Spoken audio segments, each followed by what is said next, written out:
Madam Speaker, I rise today to make my contribution on this important ministerial report by the Minister for Housing.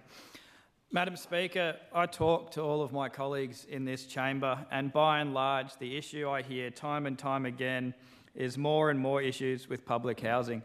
When I speak to the passionate member for Karama, he tells me time and time again, I say, how's it all going in Karama? And he lets me know in no uncertain terms that it's like a war zone. It is an absolute travesty what has been allowed to occur for a significant period of time now, where ordinary people who just want to get on with their lives and go to work and go home and have a beer and have a nice sleep get disturbed time and time again. We have tremendous courage and leadership in the member for Drysdale, and when he gets up and he talks to me and I say, Clinton, how is it going in Drysdale? And he says, not as good as Goyder. And I say, what do you mean? And it's time and time again, it's public housing. There is significant issues. I believe his electorate has over 17% of all the public housing in the territory. And Blaine is about 18%. The member for Blaine is a passionate advocate for improvement. For too long, the people of Maldon, Woodruff, Rosebery and Bellarmac have suffered under the lack of enforcement in the public housing space. Now, Madam Speaker, it's not all doom and gloom. I have public housing in my electorate, and Madam Speaker, they are fantastic.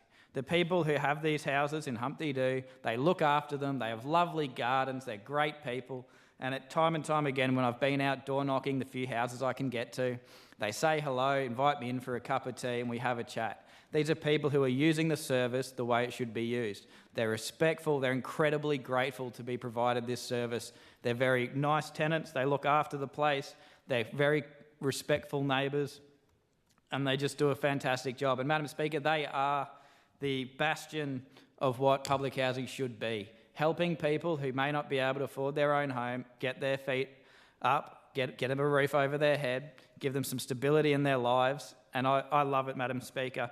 And I just wish that it was being treated the same way across all of the territory. It breaks my heart to know that there's families out there sleeping rough, sleeping in their cars, who would be ideal tenants, as the member for Karama has said, and instead they're forced to live without public housing because we just do not have enough yet. Meanwhile, there are people who are abusing this privilege to be housed by the government or at a reduced cost and just destroying the place. It honestly, it's horrendous. When I talk to the member for Casuarina and I ask him, how's it going in Casuarina? And he tells me, not great. And I say, what's wrong? And he says, time and time again, public housing. When I talk to the member for Wanguri and I say, Ollie, how's life in Wanguri? And she says time and time again, not as great as Goyder. And I say, what's wrong, Ollie? And she says, it's public housing again. And it's an issue that takes up a significant amount of time.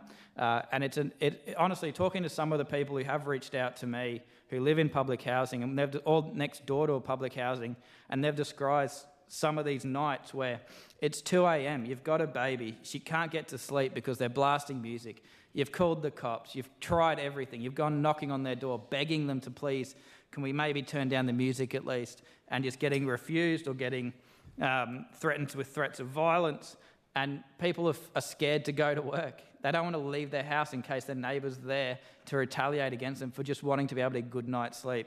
And Madam Speaker, it's simply not good enough. I have complete faith in the Minister for Housing that he will take the steps needed to improve the situation right across the territory. And Madam Speaker, it's not going to be an overnight fix. Unfortunately, there is no magic bullet. But what it will be is a series of reforms, and it'll take time. Unfortunately, everything in government takes a bit of time, but we will start to see change. And Madam Speaker, I'm incredibly proud to be part of this CLP team that is part of that change. I want to make sure that when we reflect back on our time here, and in 3 years' time I say, member for Drysdale, how's life in Drysdale? And he'll say, almost as good as Goyder. When I talk to the member for Blaine, he's going to say, I haven't had a housing complaint in a whole day, rather than saying he's had 6 this morning. When I talk to the electorate officers in their offices and I say, what's the main issue that you're dealing with on a day-to-day basis? They say public housing. Madam Speaker, unfortunately, the people in Drysdale and Blaine, they haven't been able to have the luxury of being able to come to me and talk to me about their pet crocodiles and how important it is to them out in the rural area. Instead, they're dealing with day in, day out, a war zone. And Madam Speaker, we live in what's meant to be a first world country.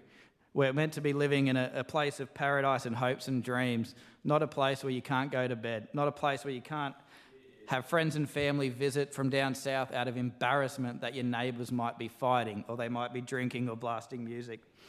And Madam Speaker, it breaks my heart to know, again, that those families and people who do need the services are being excluded for it because the current tenants have been warned time and time again. I believe it's up to 60 times some of these people have had warnings. Now, Madam Speaker, if you got warned 60 times on anything and you were still allowed to stay there, why would you change your behaviour? If there's no consequence for your actions, why would you do anything about it? And Madam Speaker, we're going to bring in the consequences. We're going to show people, and I do believe the member for Karama said earlier that once we make one eviction and the second eviction and the third, and once that's happened, everyone else will realise, oh no, the consequences are coming. We need to respect the place we're being given. It is time and time again the lack of action that's been taking place over the last 8 years that we are now dealing with. This wasn't an issue that popped up overnight, Madam Speaker. It has been growing and growing and growing. And even though, again, I would like to credit the Minister for Housing that the public housing in my electorate is wonderful, they are lovely, they are great people, but it's a sad story every time I talk to my fellow colleagues about what's going on in their electorates. And Madam Speaker, we're close enough to 12. Thank you.